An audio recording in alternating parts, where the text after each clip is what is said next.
Bună ziua, frumoși mei berbeci! Bine ne revedem, dragii mei! Astăzi vom vorbi un pic despre bănuți și, la sfârșit, câteva cuvinte despre sănătate. Nu vom intra foarte mult în detaliu, dar măcar să vedem cum se aspectează pentru această perioadă. Jumătatea lui mai, jumătatea lui iunie, pentru că deja suntem departe în mai. Așadar, pentru toți berbecii sau toate persoanele care au soare, luna, ascendent sau Venus în zodia berbec, această etalare poate fi valabilă, poate rezona cu voi sau nu. Dar, înainte să trecem la treabă, vreau să anunț, nu știu dacă ați observat că am activat, nu știu dacă pot să spun traducere, nici nu vine acum cuvântul exact în minte, cum se numește,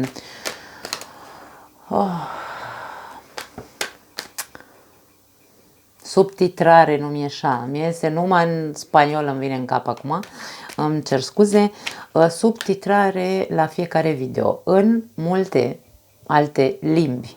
Dar depinde de țara în care sunteți, în cazul în care, de exemplu, sunteți în, nu știu, în Anglia sau în, habar n-am, în Statele Unite sau în Franța, în Italia, se activează automat, depinde de țara în care vă aflați, se activează automat acea limbă, da?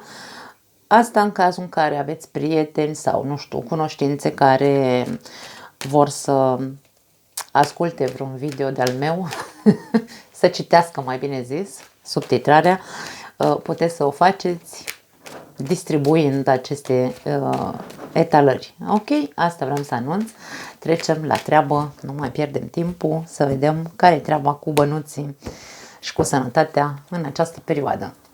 Regina de bâte, judecata și 2 de bâte. Este momentul să observi că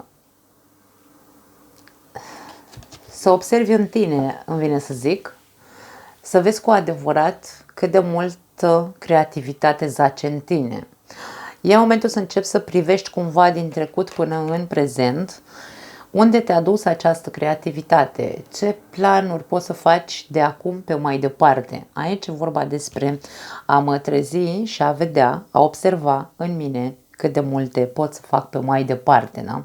E vorba de o anume încredere pe care trebuie să o ai în tine, că tu vei putea să faci poate mult mai mult. 5 de cupe. Nu te văd să ai încredere în tine. 7 de bâte și 5 de monede. Ești foarte reticent, ți-e frică de eșec, probabil, pentru unii dintre voi vă e frică de eșec sau, nu știu, poate nu vă dați voie să faceți anumite lucruri pentru că sunteți mult prea, țineți mult la imaginea voastră. Dacă este vorba despre asta, atenție cu acest aspect. Indiferent cât de frică ți este, probabil că aici este îndemnul acestor cărți este să pui mâna să te deschizi către tine. Da? Renovează-ți felul în care tu vezi lucrurile în momentul de față. Pentru că e o mare frână pentru tine dacă stai și te uiți doar la dacă eșuez, dacă pierd, dacă... Nu vorbim de investiții, atenție, da? Deci nu despre asta e vorba, este vorba despre ceea ce tu creezi cu mâna ta. Tu trebuie să crezi cu adevărat în tine, pentru că frica te frânează să faci mai mult, îmi vine să zic. Lasă garda jos. Caleașca, pași de bâte și Marea Preoteasă. Tu ești foarte, ai foarte multă cunoaștere, dar această frică de eșec nu te lasă să ajungi mai repede acolo unde tu îți dorești. Ai momente în care zici, gata, de mâine mă apuc. Ai momente în care zici, îți zici ție că ești conștient de cunoașterea pe care o deții, dar după aia din nou cazi în acel butoi de frici. La capătul cărților avem asul de bâte. Asul de bâte ne vorbește tot despre proiecte. Aici avem împărăteasa sub asul de bâte și justiția și avem as de spade. Foarte tare această combinație.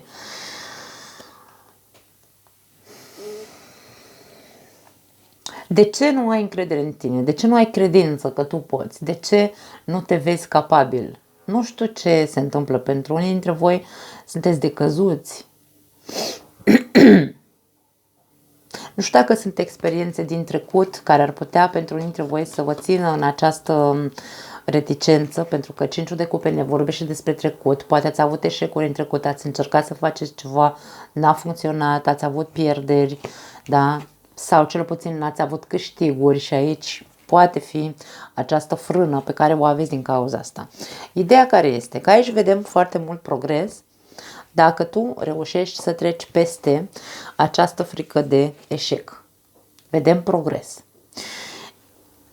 Ca să ajungi la acest succes, pentru că această carte ne reprezintă și succesul, este vorba despre a nu face nimic din impuls. Fă totul metodic, îmi vine să zic. Toată cunoașterea pe care tu ai acumulat-o sau experiența în afaceri, experiența în, nu știu, proiecte, dacă îi dedici timp, meditație, Marea Preoteasă este o persoană care ține totul în secret. Tu, în intimitatea ta, în casa ta, pune mâna și meditează, cum ai putea să o iei din loc, cum ai putea să pornești așa, de jos, da? Ca și cum, ca un începător. Încep să fac pas cu pas, nu grăbesc absolut nimic, nu fac nimic din impuls, pur și simplu mă așez, meditez și încerc să văd ce pot să fac pe mai departe, pentru că aici vorbim prezent, cu ochii înspre viitor. Ce planuri pot să-mi fac? Cum pot să încep acel proiect pe care mi-e frică să-l încep?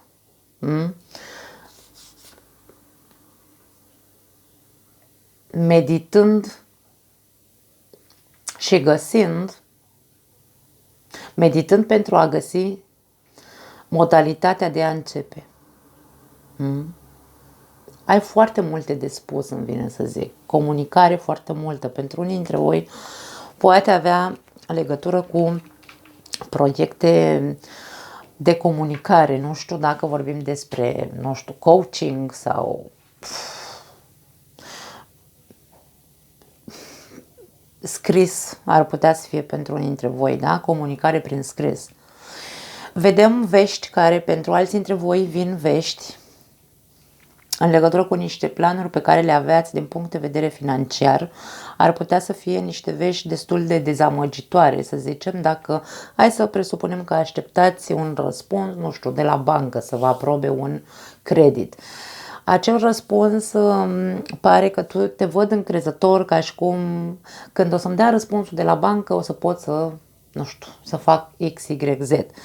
Dar pare că e o perioadă în care nu vei primi acel răspuns sau dacă îl vei primi va fi un răspuns care îți va da un pic de gândit. Poate că te-ai grăbit când ai cerut creditul, da? Un exemplu, creditul. Poate te-ai grăbit când cumva n-ai făcut cu cap lucrurile. Și aici e un fel de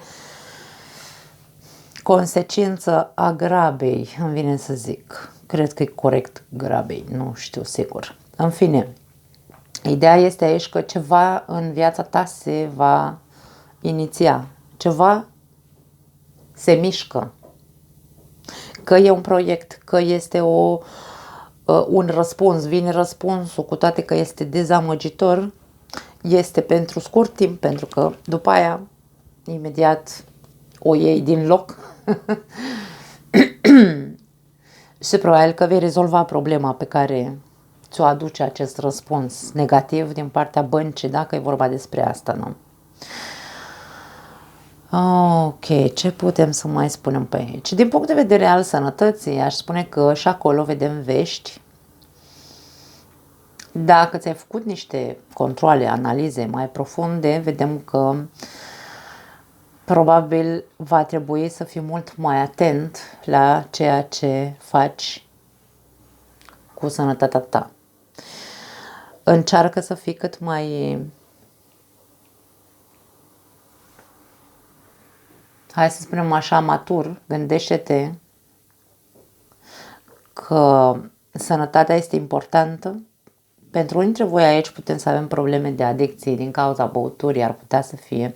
Am mai văzut acest aspect în alte etalări, nu știu dacă este vorba, n-are cum să fie pentru toată lumea, dar aici vedem că vei fi cumva anunțat că trebuie să-ți pui niște restricții, să începi să refuzi, da? Să refuzi, nu știu, întâlniri cu prietenii, la băute mă refer, încearcă să ai mult mai multă grijă pe tema asta.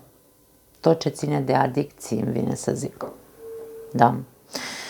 Cam asta e, nu văd lucruri așa foarte în special. Dacă ați avut probleme de sănătate, vedem o evoluție bună a sănătății, dacă nu vorbim aici despre băutură, da? Vedem o evoluție bună, doar că e ca și cum această evoluție ține foarte mult de ce vei face tu de acum înainte.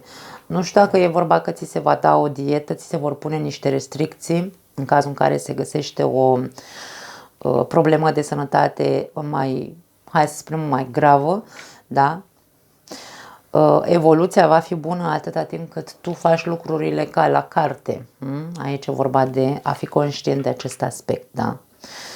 Cam asta e, dragii mei, nu mai am altceva pentru voi, nu vreau să fie lungi aceste videouri, vă pupăcesc și ne vedem în următoarea etalare. Ceau!